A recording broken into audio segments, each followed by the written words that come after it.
All right. Hello, Fairfield. We're sitting here today with Mr. Michael K. Williams, who is a candidate for mayor of the city of Fairfield. And of course, as you know, we have the runoff on Tuesday, September 23rd.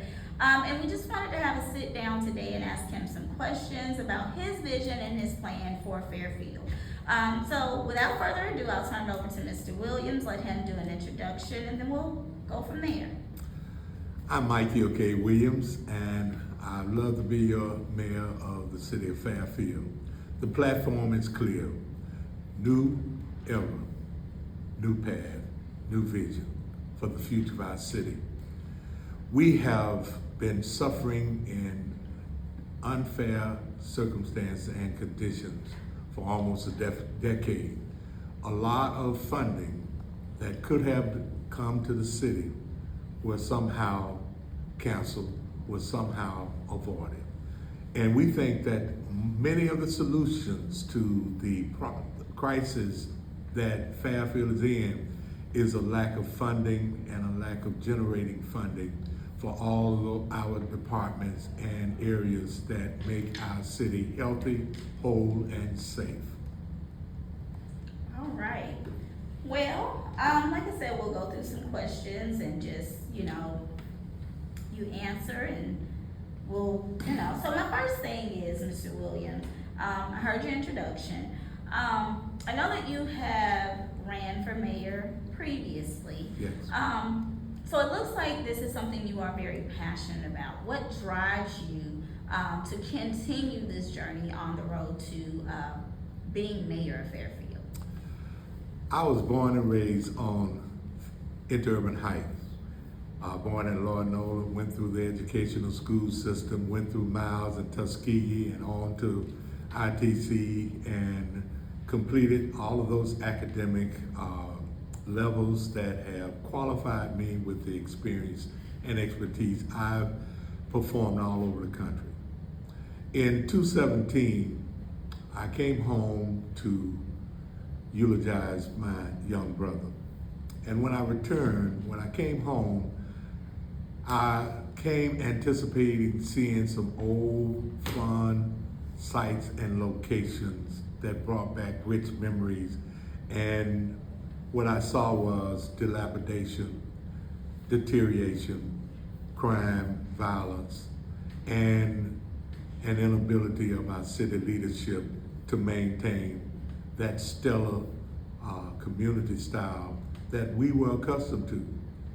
And in doing so, when my late wife passed in 2018, God brought me home to say, this is where I want you to come, to revitalize, to do what I've allowed you to do all over the country.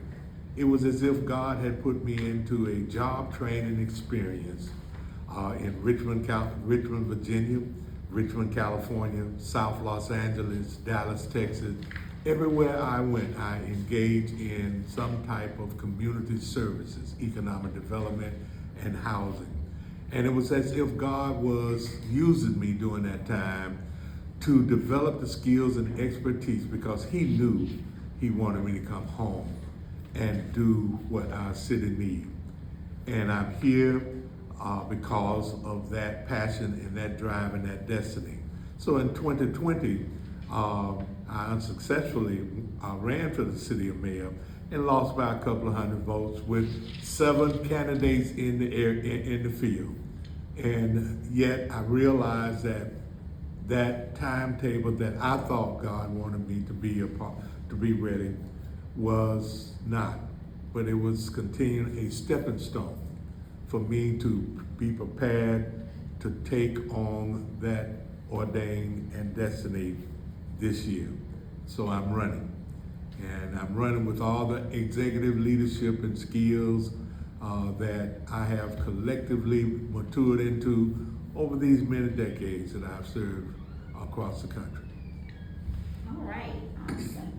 Now, what are your top 3 priorities for the city of Fairfield, and how do you plan to achieve them? Money, money, money. One of the most important things that we all have to understand is that every need, every crisis that has been identified require some form of funding. And what I've noticed in the city, there has been a lack of continual flow of funding opportunities because of some restrictions and ineligible statuses that the city holds. So when we talk about funding for our streets and sanitation, it's because we are not eligible for funding, municipal funding that's available for our city and other, as it is for other localities. And we're using broke down equipment. We're using a reduced workforce to try to fulfill the needs of a whole city. That's a failing factor.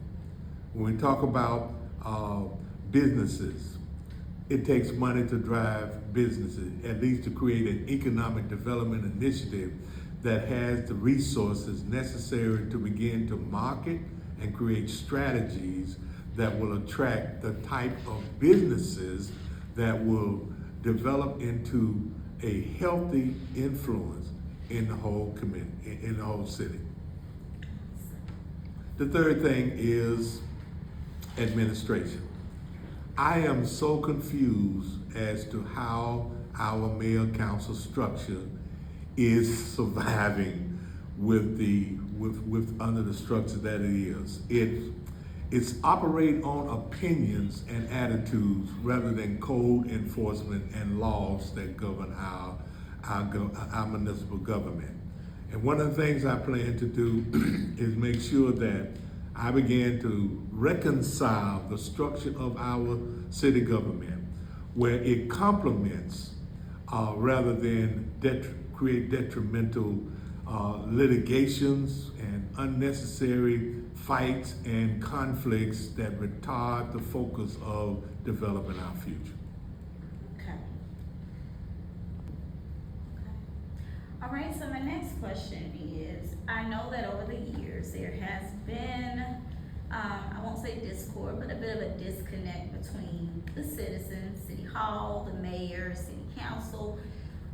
What are your plans if you are to become mayor to rebuild and restructure and maintain that relationship with the citizens, City Hall, and creating an open door transparency situation with City Hall? That's a pet peeve of mine. I believe that when everybody's on one accord, we don't have to agree, but if we want the same outcome for our city, how we get there is not the issue, but making sure we all agree we want to arrive at that point.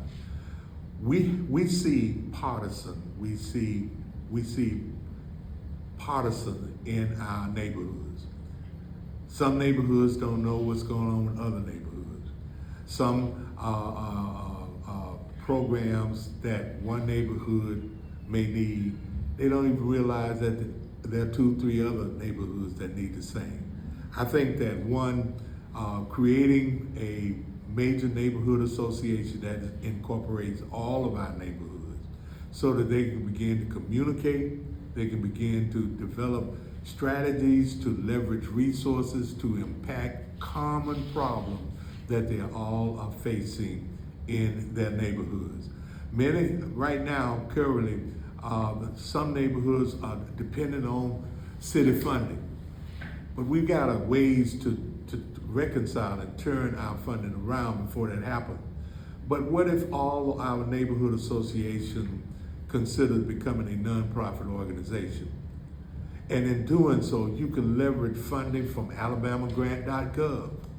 There's a lot of money that some of our neighborhoods are in need of having to address critical issues and safe issues and park issues. It's right, it's coming out of Montgomery. And so I'm saying that with that type of collaboration, one, encouraging this type of relationship. I believe that council persons should meet with their neighborhood associations on a quarterly basis. I believe that the mayor should meet at least once a year with these neighborhood associations. That creates a relationship of chain of command. Some problems that the neighborhood are having could very well be solved with addressing it, communicating to the council person of that district. instead of coming down to the city hall and trying to get it done when it could have been solved 2 steps back instead of leaping over that. So I think that collaboration is a key. I think that I want to be able to create some type of annual event where all of Fairfield comes together and celebrate, come together to spend some time, come together and get a chance to know each other. This segregation that's going on now is not healthy for our city, and one of the things that I have a unique gift for is bringing people together. I intend to do that. Awesome. Now, I know that you and your opponent are both homegrown residents of Fairfield. Have you guys had, any opportunities to sit down and talk? Maybe see if you have like-minded ideas for your community? Of course, opponent doesn't mean enemy, so has that door been open? I know that he currently sits on the council. So have you had any conversations or opportunities or extended any opportunities, one from the other, to see what both your plans may be, since you are both from the city? Yeah. Let me piggyback off of the last election. Once the election was determined that Mayor Penny won, at their swearing in and the first meeting of the council, I officially signed up to speak publicly at the first council meeting of the new council and mayor. At that meeting, I provided a 5-year strategic plan for Fairfield that could leverage more than $25 million over a 5-year period of time. That was in housing, economic development, and associated with Miles College Community Development Corporation. Regardless of who won, I positioned myself to provide what I have the expertise to provide and to enhance our city. That offer went mute and unattended and unresponsive by the full council. 2 years later, I offered myself as a school board member in 2022, and that's why I've been serving for the last 3 years. And in those 3 years, our scores have improved, the academic standards of our students have been improved. Our graduate enrollment is in the 90% percentile. We have young students who became national champions of JAG. Even when we was a 5A, Fairfield won the championship. And the following year, they were reduced. We moved from a class 5A to a 4A because of a reduced enrollment, not because of quality education and activity. And I like to think that the board members that I am a part of is a good reason why our students are thriving. So when you ask me about continuing, I came home to do whatever I can do to move our city out of its dilapidated state and into a more innovative and safe environment for new families to grow and new businesses to find a home. That's my passion. I don't know what else to do, but it takes a willing council and mayor to be open to this type of leadership. And sometimes I thought it was, I was intimidating because I'm no nonsense. I know how to get things done. I deliver. And so even then I humbled myself to continue to try. And I will continue to do that, whether I win or lose, but I'm looking forward to winning. So is there anything else you want to share with potential voters before Tuesday? This is, I guess, your last chance to reel in the votes. Yeah. To the citizens of Fairfield, you have a chance to sit on the front row and determine the next 4 years of our city? Do you remain with the current leadership, which in essence, the debt is still high, the dilapidation is still growing, the administration is not functioning effectively as a municipal city government? Or do you want to have a leader there who can move us into the right direction, leverage, identify more funding, make us eligible for more funding, and then to provide the type of leadership that can be creditable to represent Fairfield on the larger stage of services as well as in our communities? I'm asking you to vote for me because I can deliver. I'm asking you to vote for me because I'm deeply rooted in Fairfield. I'm asking you to vote for me because I'm more qualified to lead us and to leverage the type of resources that's necessary for Fairfield to engage in a new era, a new path, and a new vision for our future. We cannot continue to just risk not being able to move forward. It's comeback time. And I believe that your vote on Tuesday will be the deciding factor whether we move forward or be stalled and decline backwards. I'm Michael Williams, and I'd love to have your vote. All right, Mr. Williams, so I did hear you speak to the financial challenges that Fairfield has faced in the last decade or recent years. How will you ensure the city's long-term fiscal health?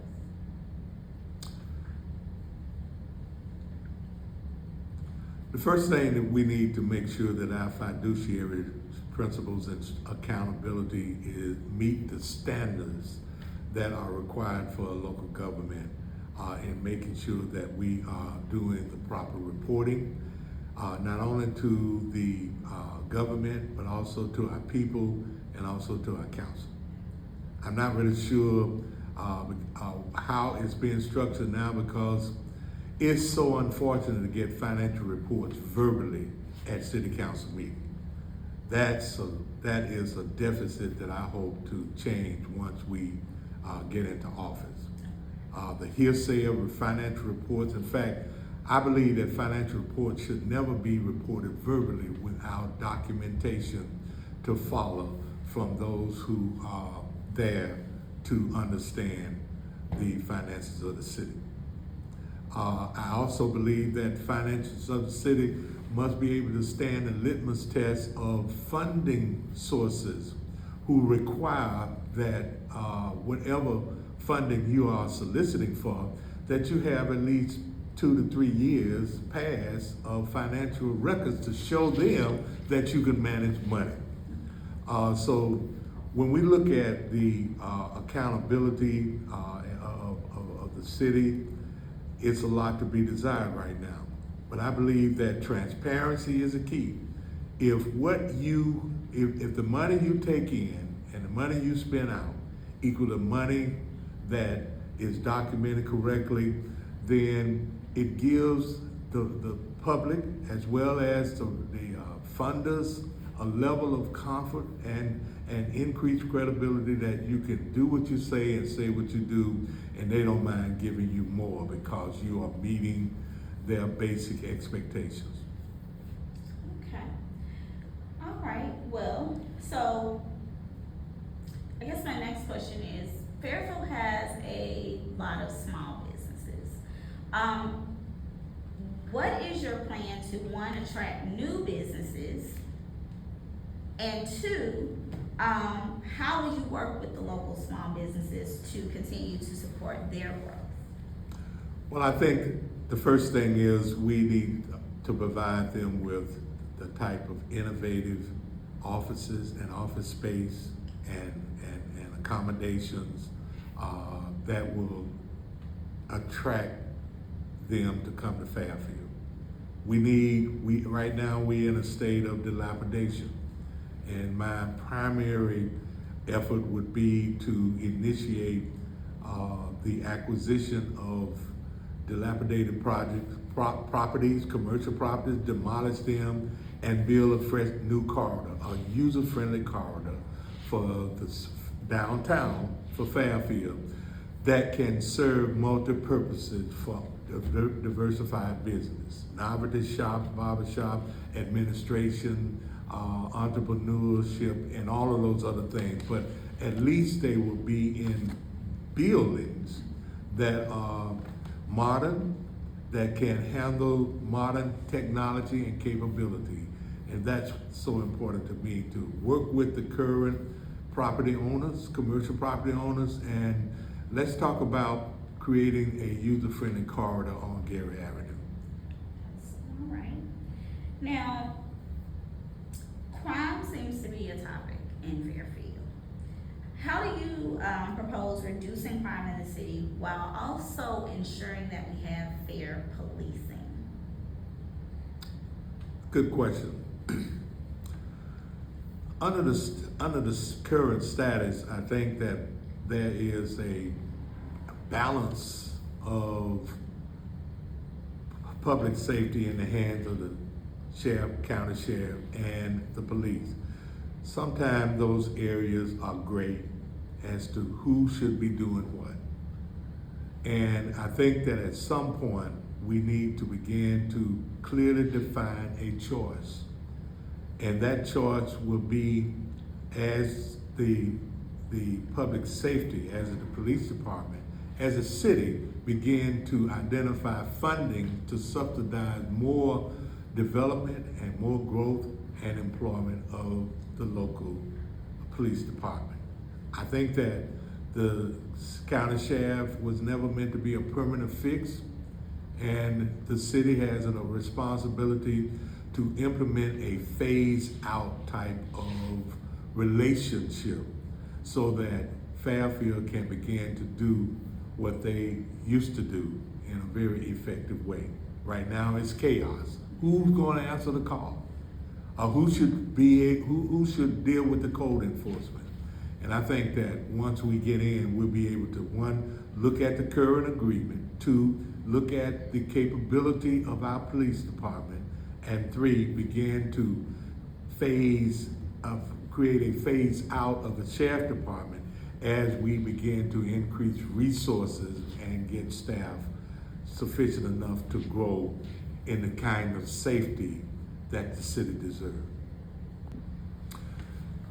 I grew up in a time zone of Fairfield where we were a minority, middle income community. We had everything that we needed. There were stores on every street, churches on every street. There was a type of village relationship where there were no strangers in Fairfield. And so I understand the healthiness of growing up in Fairfield and having that type of climate and atmosphere to live in. What I see today is that our kids are not able to do that because of a lack of activity, because times have changed. The streets are unsafe. Times have changed. There are not many evening programs or activity or community programs and services that we can feel safe where our kids are without being overseen by parents. We see a lot of this going, we see that deficit. So my plan is to continue to focus on answering and providing the suggestions that our children and youth, our millennials, are bringing to the table. And I think the interaction is key. Listen, we have Miles College that's been in our community. In fact, Fairfield and Miles College are twins. They have developed together. And through that togetherness, Miles College was automatically a natural incentive for middle school students, for high school students, and during the summer, There were programs at Miles College that our kids interacted with, and when those programs ended in the community, local churches had vacation Bible school or other activities to keep our children occupied. I think that while that may be a foregone conclusion, it can resurrect a wholesome relationship, and it will reduce the violence, because violence comes in one sense because I don't know you and you don't know me. I don't trust you and you don't trust me. But when you see each other frequently during the week, you can begin to relate to one another. When you see you have similar goals and ambitions and likeness, that will begin to reduce that estrangement that invokes violence, and that invokes hatred and those things that's associated with that. Hope I'm answering your question. No, you're perfect. You're good.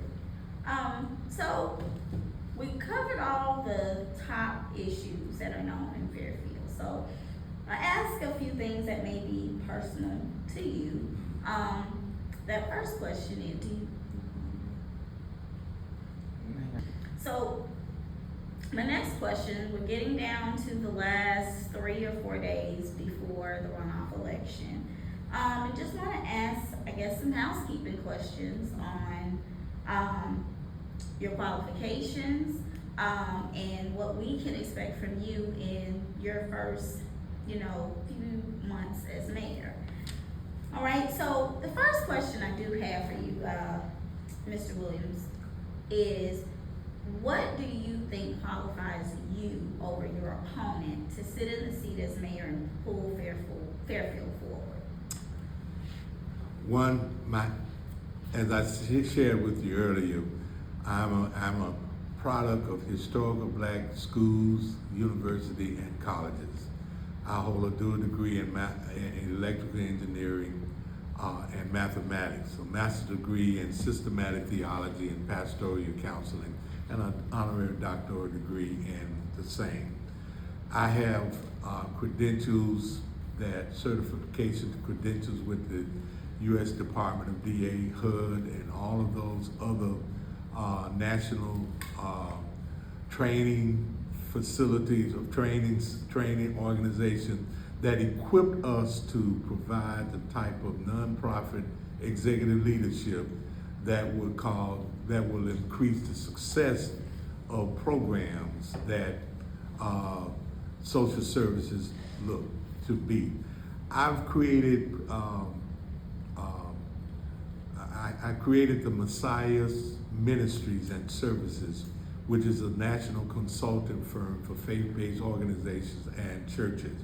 And through that, I created opportunities to provide consulting so that minority organizations can increase their organizational capacity and receive more qualified funding to address the critical needs in our own city, from homelessness to veterans, wraparound services, from early childhood education and Head Start.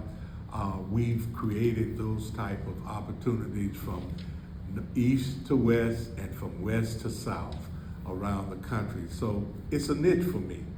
Over the last 25 years, I've leveraged over $150 million within communities of color so that we could have resources to address the critical needs in our communities, in our city, in our center, health and human services, housing, you name it.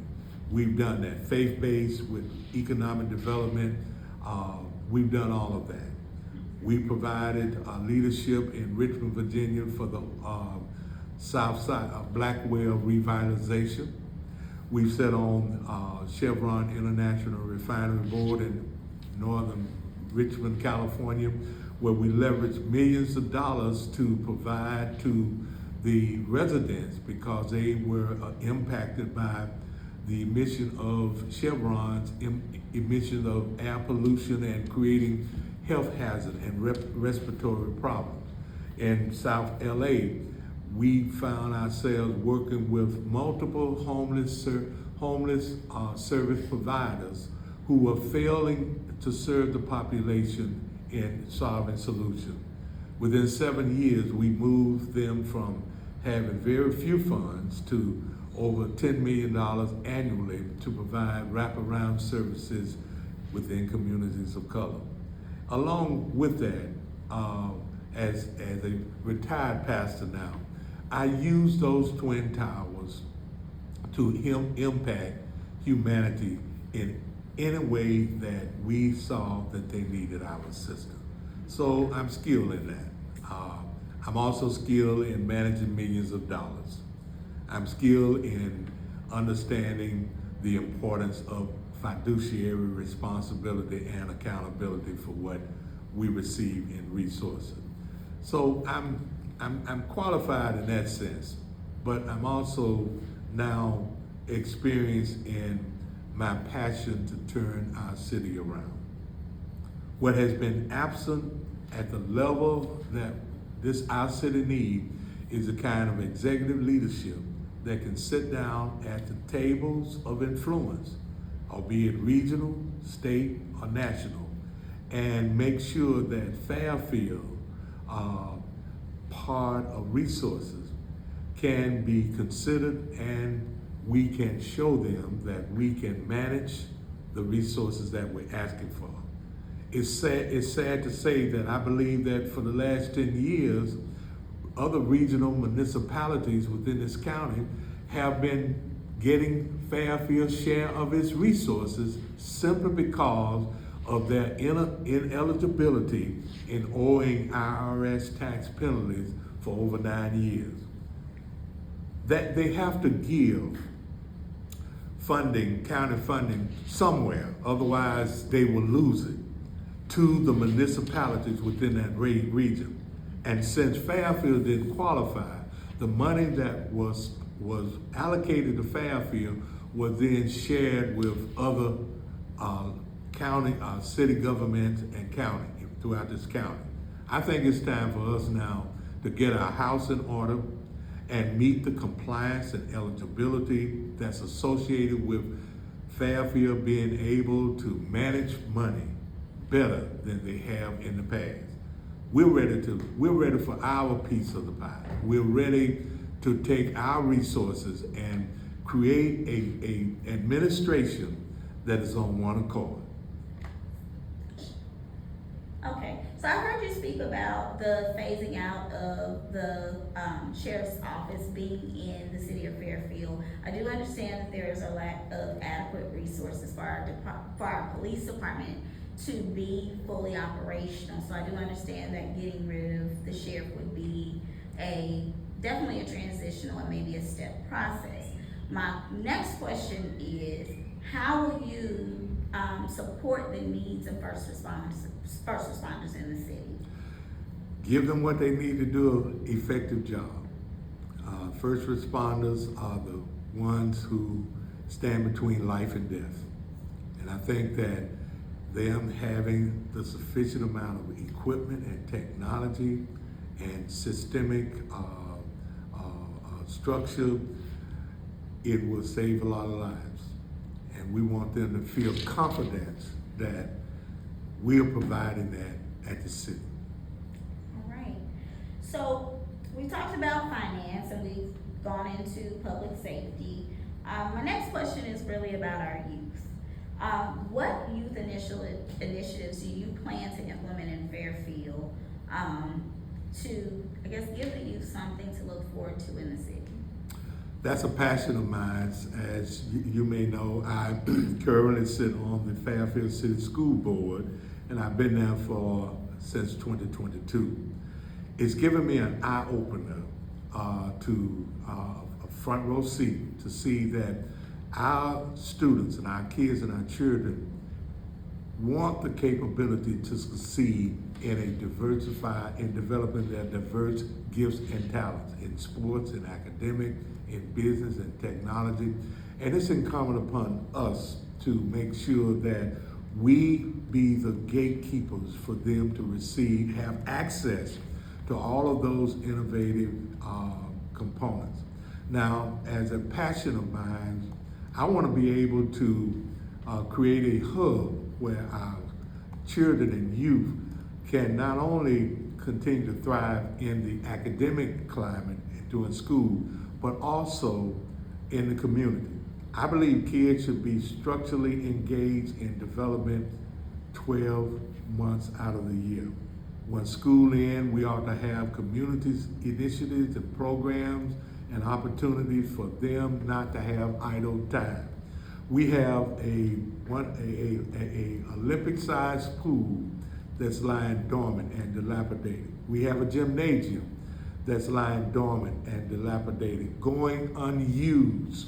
And I think that one of the first things that I want to do is be able to leverage resources to upgrade both of those facilities so that our kids can have access, not sometime, but 12 months out of the year to develop their skills as well as technology. Okay. Now, there have been some instances of, with the youth engaging in criminal activities. So what initiatives do you think could be put in place to prevent that? I'm a believer in this with the idle mind is a devil's workshop. If you look at our kids that are achieving, they are achieving because they have a steady stream of activities that occupy their time in a proactive way, in a positive way. When kids are left to themselves, to their own management, to their own, what am I going to do next? Their minds wander, and sometimes their association will lure them into something that seems right, and in the end is devastating. And we think that it's incumbent upon the city to create a 12-month per year activity for all age groups. And that can be easily done by one, enlisting younger, age millenniums and youth to be a part of answering the question, what would you want to see as a way to improve your lifestyle at these stages? All right, so we talked about the finances, we discussed, the youth and other issues in the city. The next thing that we can go into is the blight and public housing, and the need for affordable housing in the city. What are your plans for the dilapidated housing and homes that just sit in disrepair and idle? What do you plan to do with that? When we first announced, I think we came out just a few days from each other, and I texted him to invite and share with him. I love to look forward for you and me making an opportunity to debate our records and our plans for the city. That went undone for a few months, and of course, the race, the election was still getting people to declare that they're going to run. And even after that, he was unresponsive. And a few weeks ago, I asked him about debate. Let's talk about our debate. Let's talk about our issues. Let's talk about what's common. Let's talk about how you're going to move forward. Let's put our records on the line. And he said to me then, he's not going to do that. So I'm just determined, I just interpret that as that he's embarrassed about his 9 years on the council, and facts start coming out, and they will be facts that he wouldn't want to discuss. So I yield to that, and I'm turning to bringing to the citizens core issues that must be considered when you begin to talk about voting on this runoff. We have to consider why over 9 years we're still stalled in the debt. We still don't see increase of revenue. We still see problems that were existing back in 2017, 18, still there. And very little response by the government, our local government, has addressed these issues. And I think that when you look at his record and when you look at my record nationally, That may be his embarrassment. So I would love to debate. I'll be open to debate even as far as close as Monday night, if that was the case, because I think that the people of Fairfield should be given an opportunity to look at my plan, the vision that we can turn this city around versus his. Okay. So my next question is, it's a known fact, your opponent works a full-time job. And as you know, Fairfield and turning the city around, it is going to be a full-time job. Are you going to be able and available to be a 100% full-time mayor? Absolutely. I can't even fathom running for this election without clearly understanding. It's full time. Listen, most of the work and responsibility of the mayor is during the daytime. Most of key regional meetings with other leaders, state, local, and national, happen during working hours. It also is an opportunity for me to interact more with staff and be available for investors and venture capitalists and people coming to the city wanting to invest in the city. And they can't wait until I get off from work to do so. I'm a full-time mayor, and I'm committed to do that full and overtime when necessary.